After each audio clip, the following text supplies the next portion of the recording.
If you recall in the last video, I told you we were going to come back and install that stomp grate. Well, I got to looking back there and I realized that there's some other things we need to hook up around the jet mount before we install the stomp grate. So that isn't going to happen in this episode. But I do want to share with you something really cool that happened. Joel and I, a couple weeks ago, when we went off to see another jet boat builder, talk about a quick lesson in how to build one of these Skookum 13s. I mean, this was amazing. The name of this fella is Eric Warner. He runs a YouTube channel called Jolly Roger 907. He's a former Navy fighter pilot. He's a sprint boat racer, and he's a self-confessed adrenaline junkie. I know Eric may be watching this and said, well, you didn't need to really tell them that. And I had been watching his videos on YouTube, and I found out he only lived less than an hour from my hometown.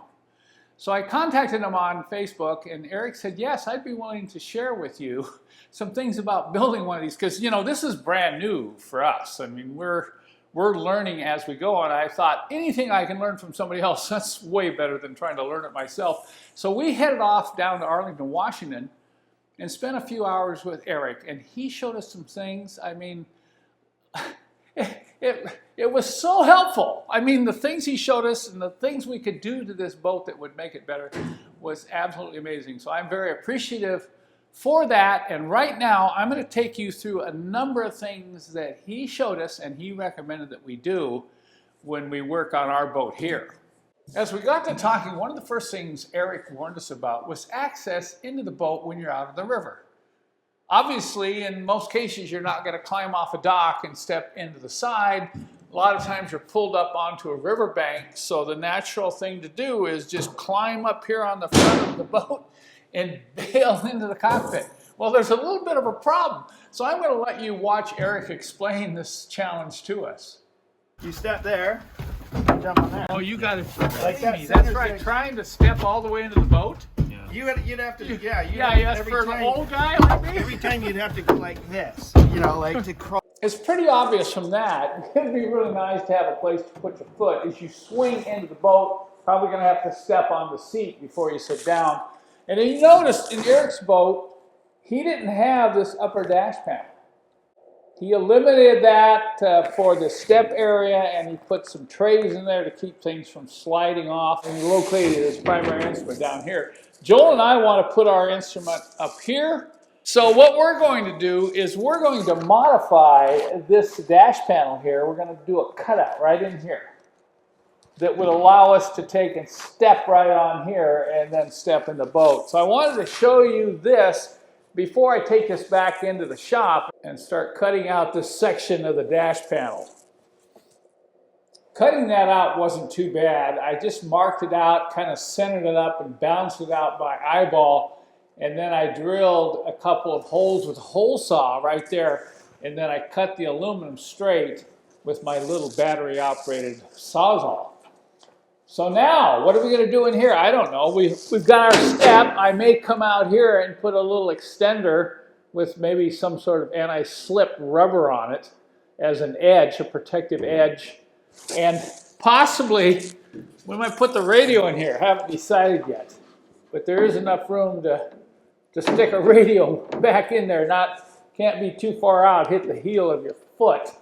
A little bit to fit in the Yamaha gauges. We'll be using those gauges. Got to start hooking things up.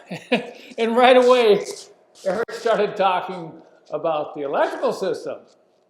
He proudly showed off his auxiliary switch panel, which included a USB port and a cigarette lighter charging port, along with 5 switches for extra accessories, lights, and so on. So after looking at that, checking that out, I said, hey, I'm going to do the same thing. So I bought the identical switch. So I decided the best way was to make a paper pattern that just was the right size for the whole cutout. Now I can take this pattern and I can move it around here, get the edge distance right here, probably move it as far this way as I can, and then I'll be able to mark this out, drill 4 holes, and then cut the square out of the dash right here. He also talked about a bus bar and auxiliary fuse panel. This thing gets power, and then everything else just runs straight to here. So you put the bus bar right about in there, running from the battery. Yeah, battery cable right to there. And I put them tucked in right up underneath there, is where those things have been going. This is what I have purchased, and that's going to be mounted up under the dash. I've got the idea I'd like to put it on some sort of a panel that would hinge and swing down. So you don't have to crawl around underneath the dash. I've done that before on other boats. It's not very comfortable. But before I install this, I've got to get the steering wheel and the steering cables installed so this does not become a problem with interference. When we were up at the front of the boat and he was showing me that switch panel, I looked over at the steering wheel and I said, "Hey Eric, what's this switch for?" He's got a little toggle switch there. And he says, "Well, that's for my trim." And I'm going, "What? I thought the trim was controlled by a cable." And he said, "No, I found a better way to hook up the trim on these boats so it's much more precise." So that's the only time you really want to trim down. But like I said, my trim actually works under speed. We went around to the back of the boat and he showed me, look at this. He had installed an electric actuator and hooked it right up to the trim lever. So yesterday I came in here and I thought, oh, hey, I'm gonna hook this up just for the fun of it. And there is the Lenco electric actuator right there. And you can see this is the trim. And it moves the nozzle up and down. It's gonna raise and lower the bow of the boat. Under speed, it's gonna be pretty sensitive. And that's what he explained. He said, if you use a cable, you can get a little flex in the cable. And there's so much pressure coming out of this nozzle that it's hard to get really precise trim with a cable. I know some people will say, well, no, the cable's fine. But I kind of liked Eric's approach because you can come in here and mount this. It's just the right length. There's a little mounting bracket that you can get with the Lenco actuator and bolt up in underneath here, and then drill the hole out in this pivot arm and hook it up. You know, here is the steering. That's what steers the boat. I'm going to need a cable to go from here up to the steering wheel, and then this is your reverse. So that's going to have a lever to the left of where I'm sitting. So if you want to go into reverse, you pull the lever and that drops that down. And of course, this is kind of like a jet thrust reverser, if I can use that analogy. So let me hook this up and I'll show you how this runs up and down electrically. With this hooked up, you can see how solid it is. You don't get that as much wiggle as you do with a cable. And then I'm just going to use 12 volts to power it.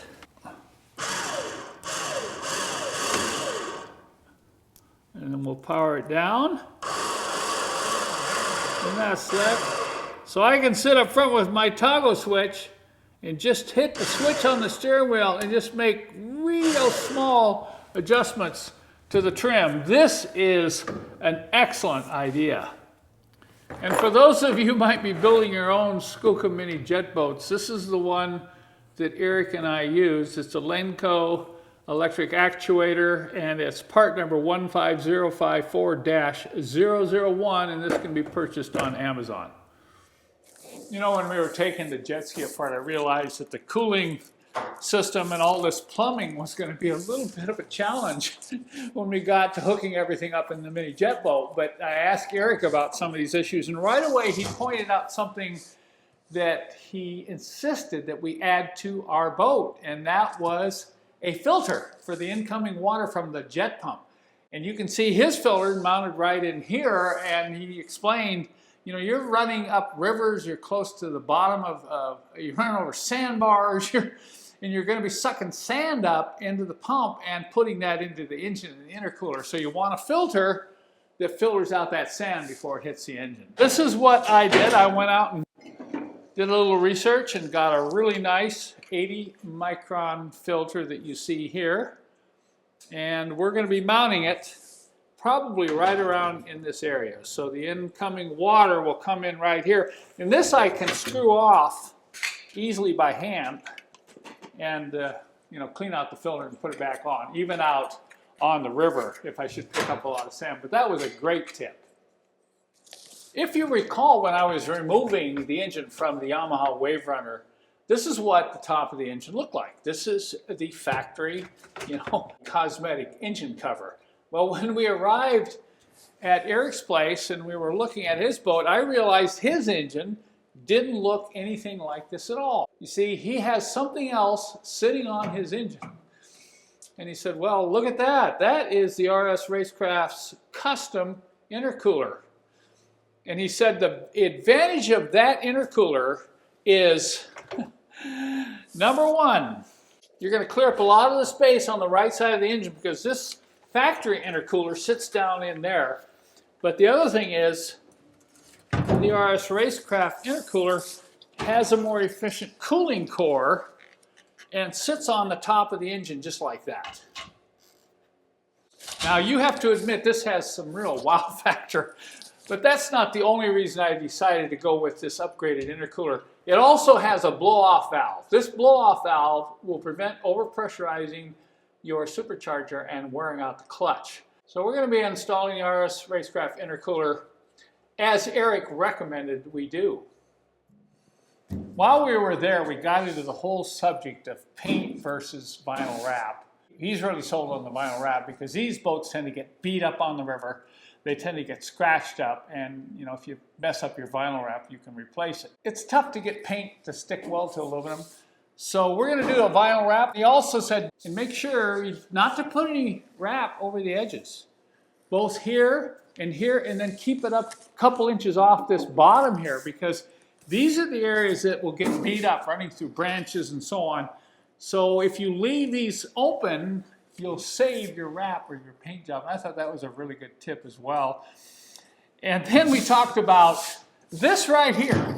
The first time I saw this, I thought, wow, that's kind of cool. It can be a hand grab. And I thought maybe this was put on here just to strengthen up the boat. But Eric explained what this is really for. They call it the rain gutter.